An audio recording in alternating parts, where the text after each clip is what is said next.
स्वामी समर्थ सर्वांना. रामकृष्ण हरी मंडळी आपण देवांना आंघोळी घालतो, आपण देवाला स्नान घालतो, पण देवांना आंघोळ कशी घालावी या चुकामुळे आपल्या घराला लागू शकतो वास्तुदोष. या व्हिडिओमध्ये महत्त्वाची उपयुक्त अशी मी माहिती तुम्हाला वाचायला मिळणार आहे आणि ऐकायला मिळणार आहे. त्या पहिले आपल्या व्हिडिओला कळकळीची विनंती आहे, एक लाईक करा. ही माहिती आवडली असल्यास जास्तीत जास्त शेअर करा. नवीन चॅनलवर असाल तर सबस्क्राईब करायला विसरू नका. चला तर मग सुरुवात करूया. आपल्या प्रत्येकाच्या घरामध्ये देवघर हे असतेच. अनेक देवी देवतांच्या मूर्त्या, फोटोज हे आपल्या देवघरामध्ये असते.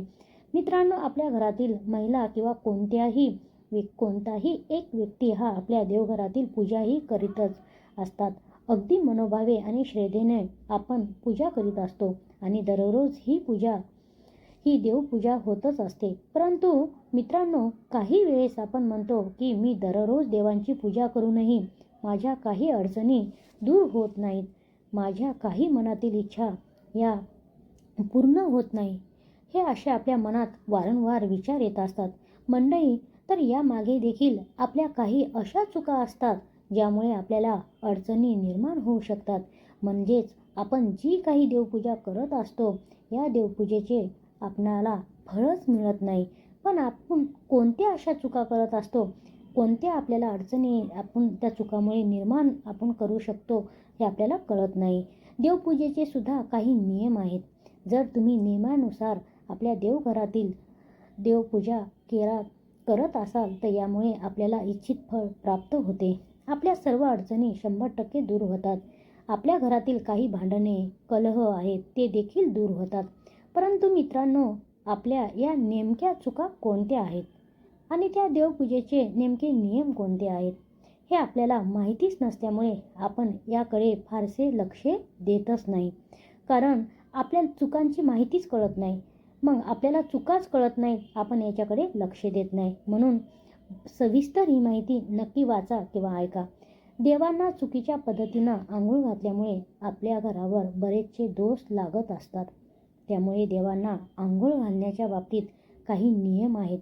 तेच नियम मी आज तुम्हाला सांगणार आहे. तर देवाला चुकीच्या पद्धतीनं जर आपण आंघोळ घालत असेल तर ते आपल्या पाठीमागे आपल्याला त्याची घोर शिक्षा मिळते.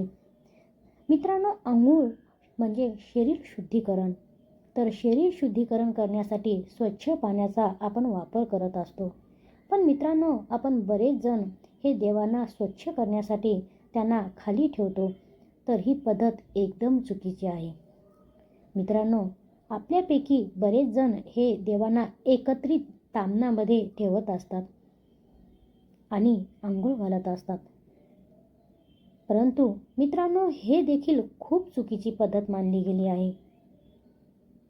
जेव्हा आपण सर्व देवी देवतांना ताम्हणामध्ये एकत्र ठेवतो आणि वरून मग थोडं पाणी घालतो. परंतु मित्रांनो, हे पाणी घालत असताना हे दुसऱ्या देवावर येणे हे पाणी जात असते.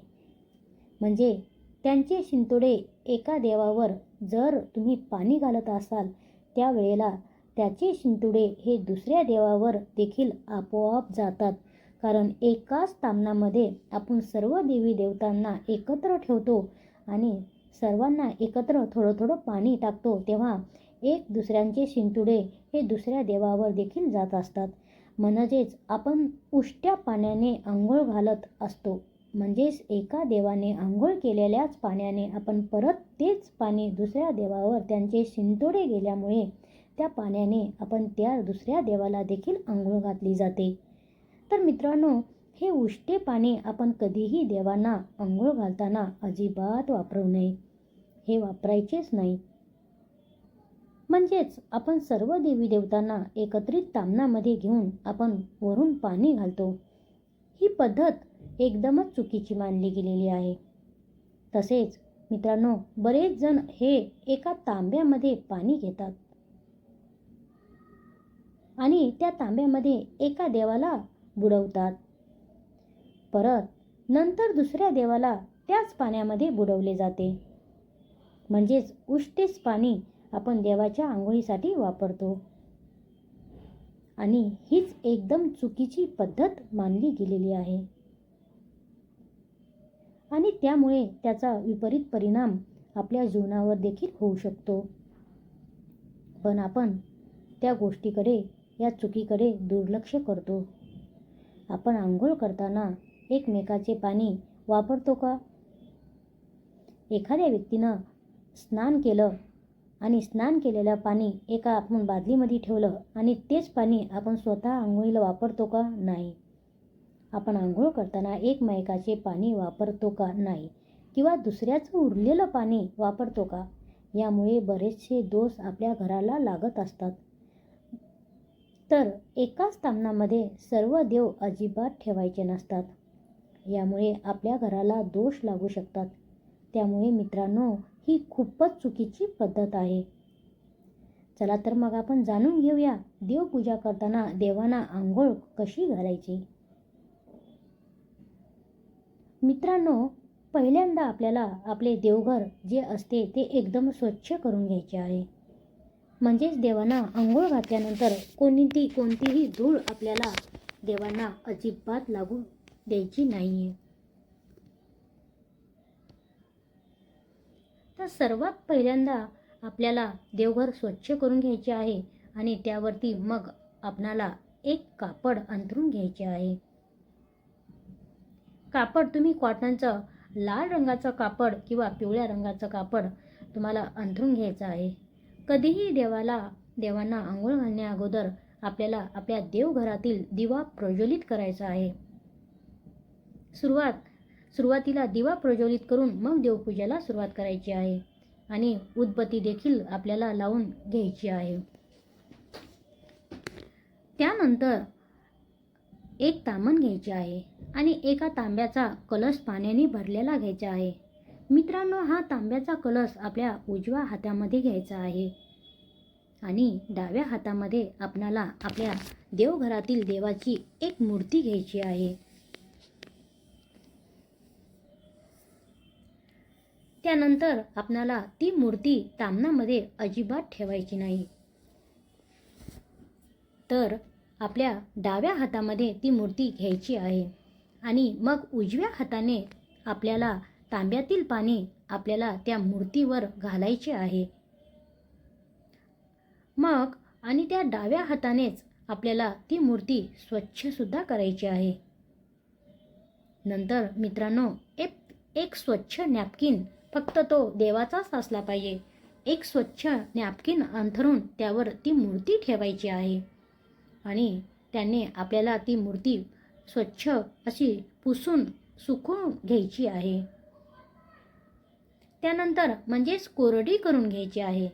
मग नंतर आपल्याला दुसरी मूर्ती आपल्या डाव्या हातामध्ये घ्यायची आहे.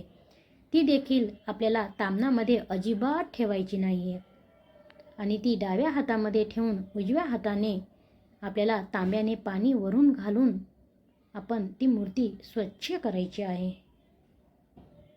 अशा प्रकारे आपल्याला सर्व मूर्त्या आपणाला स्वच्छ पाण्याने आंघोळ घालायची आहे आणि त्या मूर्त्या स्वच्छ नॅपकिननं सुक्या करून घ्यायच्या, म्हणजे कोरड्या करून घ्यायच्या आहेत.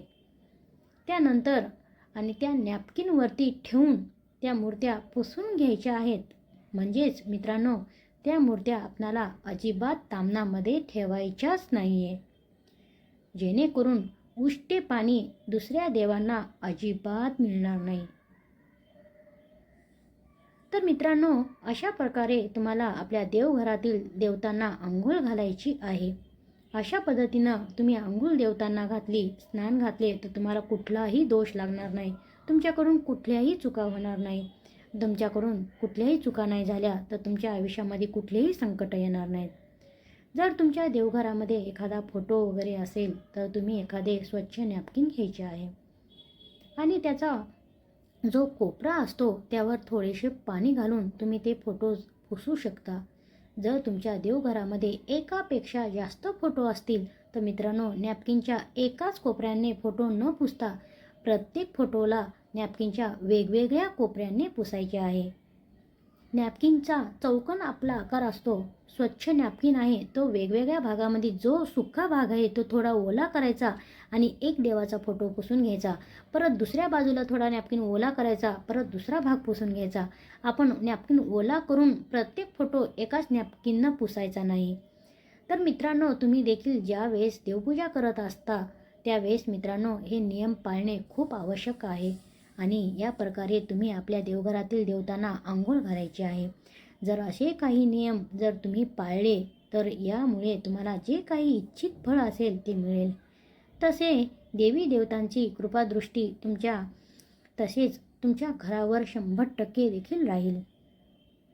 तसेच मित्रांनो, आपण देवतांना अंघोळ घातल्यानंतर ताम्हणामध्ये जे पाणी राहिलेलं आहे म्हणजेच देवतांना अंघोळ घातलेले जे पाणी आहे ते पाणी मित्रांनो बरेच जण हे पाणी तुळशीला घालतात. परंतु मित्रांनो, देवतांना अंघोळ घातलेले पाणी हे उष्टे पाणी तुम्ही अजिबात तुळशीला घालायचे नाही. तर तुम्ही एखाद्या झाडाला हे पाणी घालायचे आहे. ज्या लोकांना माहिती नाही त्या लोकांना हे तुळशीला पाणी घातल्यामुळे त्यांच्या पाठीमागे अनेक दोष आणि वास्तुदोष मागे लागत असतात. तर मित्रांनो, या नियमाचे नक्की पालन करा. तुम्हाला प्रत्येक क्षेत्रामध्ये 100% यश प्राप्त होईल आणि सर्व देवी देवतांचा आशीर्वाद देखील भेटेल. मंडळी, ही माहिती आवडली असेल तर जास्तीत जास्त लोकांपर्यंत शेअर करा. मंडळी, ही प्रत्यक्षात माहिती न व्हिडिओ बनवता मी स्वतः लिहून तुमच्यासोबत वाचून दाखवलेली आहे. म्हणून पूर्ण व्हिडिओमधली माहिती ऐकल्याबद्दल किंवा वाचल्याबद्दल मी तुमचे कोटी कोटी धन्यवाद मानते. तुम्हा सर्वांना परत एकदा श्री स्वामी समर्थ. मंडळी, श्री स्वामी समर्थ लिहायला विसरू नका, एक सेवा होऊन जाईल. आणि दुसरी गोष्ट म्हणजे शेअर करायला विसरू नका. श्री स्वामी समर्थ. रामकृष्ण हरी.